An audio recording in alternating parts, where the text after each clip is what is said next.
नमस्कार जोहार। चांडिल डैम विस्थापितों के धरना स्थल पर पहुंचे हैं राज्यसभा सांसद आदित्य साहू।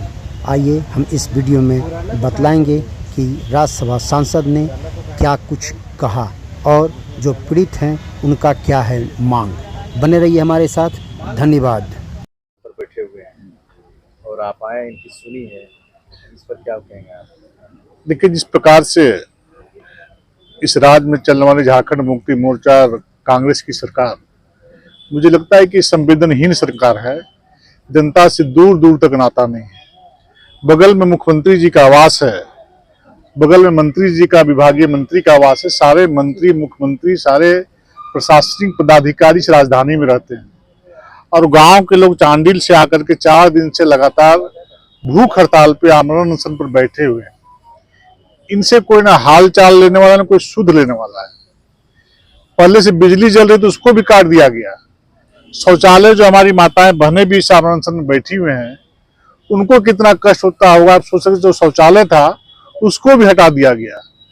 मतलब इनकी बातों को क्या सुनेंगे, उल्टी इनको और तड़पाने का किया जा रहा है, प्रताड़ित करने का काम किया जा रहा है। बहुत दुर्भाग्य है कि ऐसी संवेदनहीन सरकार, जो जनता से चुनी हुई सरकार है, जनता के दुख दर्द से कोई लेना देना नहीं है, इनको कोई मतलब नहीं है, सिर्फ अपने और अपने वंश की चिंता करते हैं। जनता रसातल में चला जाए कोई मतलब नहीं। तो सामने उदाहरण है कि इतने सारे लोग आमरण अनशन में चांडिल से आकर के वर्षों पुरानी मांग को मांगने का काम कर रहे हैं। सर, इनका अनशन जो है 4 दिनों का है और जब इन्होंने जमीनें दी जन कल्याण के लिए, उसको 4 दशक का इंतजार हो गया है और ऐसी स्थिति होगी तो आगे लोग अपनी जमीनें देने के लिए, औद्योगिकरण के लिए बहुत संकट खड़ा है। स्वाभाविक है कि जो लोग जमीन देते हैं, जो घर से बेघर हो जाते हैं, आप कल्पना कर सकते हैं कि जिन्होंने जमीन दिया इस राज्य के उत्थान के, यहाँ के लोगों के उत्थान के लिए, आज वही दर दर भटक रहे हैं।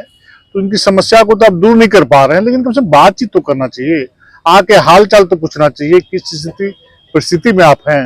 हाल चाल पूछने तक के वो लोग मुनासिब नहीं सरकार में बैठे हुए लोग समझ रहे हैं। ये झारखंड के लिए दुर्भाग्य है। सर, आपने अभी राजभवन से के अधिकारियों से भी बात की है, क्या आश्वासन है? देखिए, आमरण अनशन में जो हमारे भाई बैठे हुए हैं, ये लोग कहना था कि राज्य की सरकार, राज्य के मुख्यमंत्री, राज्य के मंत्री, राज्य के प्रशासनिक पदाधिकारी जब हमारी बातों को अनदेखी कर रहे हैं, सुन नहीं रहे हैं, तो एक ही रास्ता बनता है कि महामहिम के पास अपने जाकर के अपनी वेदना को बतलाने का काम करें। हमने इनकी बातों को सुनकर, इनके पीड़ा को सुन करके महामहिम राज्यपाल महोदय के एडीसी जो होते हैं उनसे बात किया।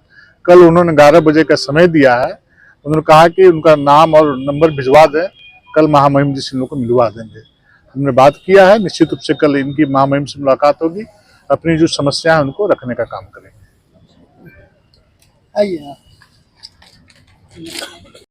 42 साल हो गया। 78-80 में ये डैम का निर्माण किया गया था। उस समय हमें एक विकास पुस्तिका दिया गया था। विकास पुस्तिका में साफ तौर पे अंकित है कि ज़मीन के बदले में प्रत्येक विकास पुस्तिका में एक सरकारी नियोजन 3rd ग्रेड और 4th ग्रेड के लिए दिया जाएगा और आपको जो पुनर्वास करेंगे, पुनर्वास करने के लिए प्रत्येक विस्थापित को 25 डिसमिल ज़मीन देंगे। आज इन 42 सालों में सिर्फ 43 गाँव का काम चल रहा है। 43 गाँव का 116 में, जिसमें से 9 गाँव आज हमारा जलमग्न है। इन 9 गाँव के विस्थापितों को पुनर्वास किया गया है, लेकिन पुनर्वास करने के बाद उन सारे विस्थापितों को ज़मीन का पट्टा आज तक नहीं मिला। ज़मीन का पट्टा नहीं मिलने के कारण हमारा विस्थापितों का आय प्रमाण पत्र, जाति प्रमाण पत्र, आवासीय प्रमाण पत्र कुछ भी नहीं बन रहा है। जब ये जाते हैं प्रखंड कार्यालय में तो प्रखंड विकास पदाधिकारी, अंचल पदाधिकारी एक ही चीज़ बोलते हैं कि आपका खतियान नहीं है, खतियान के बिना नहीं हो सकता है। तो हमारा खतियान तो पानी के अंदर है, कैसे हम लोग उसको कर सकते हैं। तो आज हम सारे लोग चांडिल जो डैम का कार्यालय है, 16 जून से अनिश्चितकालीन धरना पर बैठे हुए थे। लगातार 122 दिन बैठने के बाद जब न सरकार, न ही विभाग, न ही प्रशासन, जब किसी न किसी तरह का सूद नहीं लिया, तब हम सारे लोगों ने 1 अक्टूबर को पदयात्रा करते हुए चांडिल से 4700 लोग, महिला, बुजुर्ग, पुरुष, छोटे बच्चे, सभी लोग 116 गाँव के विस्थापित पदयात्रा करते हुए 3 अक्टूबर को यहाँ आए थे राजभवन कि अब हम अपना पीड़ा महामहिम को ही बताते हैं। यहाँ आने के बाद हमें पता चला कि महामहिम जी 4 दिन के लिए कहीं बाहर गए हुए हैं। तो हमें समय दिया गया था कि 4 दिन के बाद आप सारे लोगों को, एक 5 लोगों का प्रतिनिधि टीम बनाकर आप लोग को बुलाया जाएगा। एक नंबर इशू किया गया, हमें नंबर दिया गया, उस नंबर पे कॉल करने के लिए बोला गया। हर 2 दिन में हम लोग कॉल करते रहे, लगातार 7 बार यानी कि 14 दिन कॉल किए। हर बार एक ही जवाब मिलता था कि आप लोग को बुलाया जाएगा।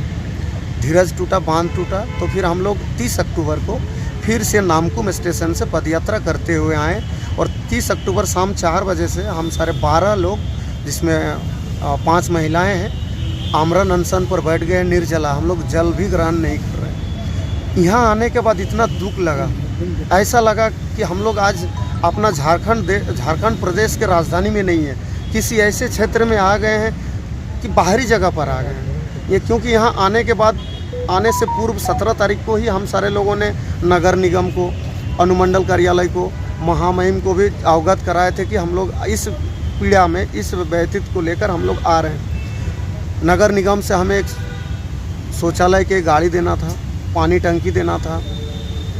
और सरकार से क्या मांगे हैं ये बताइए। सरकार यहाँ धरना पर बैठे हैं, सरकार को क्या कहना चाहेंगे, तो बोलिए। नहीं, सरकार से हमारी मांगे हैं कि आपने जब हमारे ज़मीन लिया था, उसके बदले में आपने जो वादा किया था कि आपको नौकरियां देंगे, तो हमारा पहला मांगे हैं कि आप हमें नियोजन दो।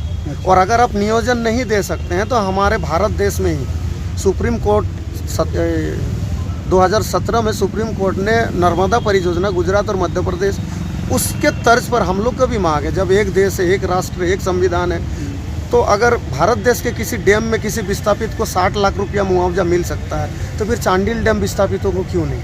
हमारा मांग है, अगर आप नौकरी नहीं दे पा रहे हैं तो उस डैम के जो सुप्रीम कोर्ट का जजमेंट है उसके आधार पर चांडिल डैम विस्थापितों को आज के महंगाई के अनुसार आप हमें भी मुआवजा दो। और अगर आप नौकरी भी नहीं दे पा रहे, मुआवजा भी नहीं दे पा रहे, तो चांडिल डैम का जल स्तर 177 RL पे रखें। टोटल जल क्षमता है भंडारण 192, 177 RL अगर रखा जाए तो जो गांव डूबा हुआ वही प्रभावित रहेंगे। हमारा उसी बचा हुआ ज़मीन में खेती भी होगा, हमारे मवेशी भी चरेंगे, थोड़ा बहुत मछली पालन करके भी आजीविका चलेगा। तो हमारा ये मांगे हैं। नाम बता दीजिए। मेरा नाम है राकेश रंजन महतो, मैं चांडिल से हूँ।